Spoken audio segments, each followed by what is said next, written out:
Hello అండి. నిన్న హైదరాబాద్‌లో బోనాలు జరిగినాయి కదా! మా ఇంటి పక్కన ఉన్న విజయలక్ష్మి వదిన వాళ్ళు నైవేద్యం తీసుకోవడానికి రమ్మంటే పిల్లలం మేము అయితే వెళ్ళామండి. ఇంకా వీళ్ళైతే మంచిగా ఆడుకున్నారు పిల్లలందరూ కూడా. వీళ్ళు ఒక్కళ్ళు ఉంటేనే పట్టుకోవడం కష్టం. అలాగే ఇంకా ఇంతమంది కలిస్తే వానర సైన్యానికి ఏ మాత్రం తీసిపోరండి. మమ్మల్ని అయితే ప్రశాంతంగా కూర్చొని మాట్లాడుకొని కూడా మాట్లాడుకోనివ్వట్లేదని వీళ్ళందరినీ ఒక రూమ్‌లోకి పంపించేస్తే కూర్చొని చక్కగా క్యారమ్స్ ఆడుకున్నారు. కొంచెం ప్రశాంతంగా ఉన్నాం మేము ఒక పావుగంట. మళ్ళీ అల్లరి మొదలైపోయింది.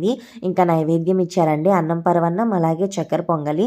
చక్కగా ప్రసాదం తినేసాము. ఇంకా ఫ్యామిలీస్‌తో వెళ్ళాం కదా! మా సతీష్ గారును, జగదీష్ అన్న వాళ్ళందరూ కూడా కొంచెం లేట్‌గా వచ్చారు. ఫస్ట్ మేమైతే వెళ్ళిపోయాము. సో, కూర్చొని కొంచెం సేపు మాట్లాడుకుంటూ ఉన్నాము. ఈలోపు టీ ఇచ్చారండి. అయితే యోగికి కూడా కావాలని చెప్పి టీ చూడండి వేడిగా ఉన్నా కూడా ఉఫ్ ఉఫ్ అని ఊదుకుని మరీ తాగుతుంది. ప్రసాదం తీసుకోవడానికని పిలిచి నైట్ డిన్నర్ కూడా అక్కడే ఏర్పాటు చేశారండి. సో, అందరం కూడా ఫ్యామిలీస్‌తో వెళ్ళి చక్కగా అమ్మవారి ప్రసాదం తీసుకొని నైట్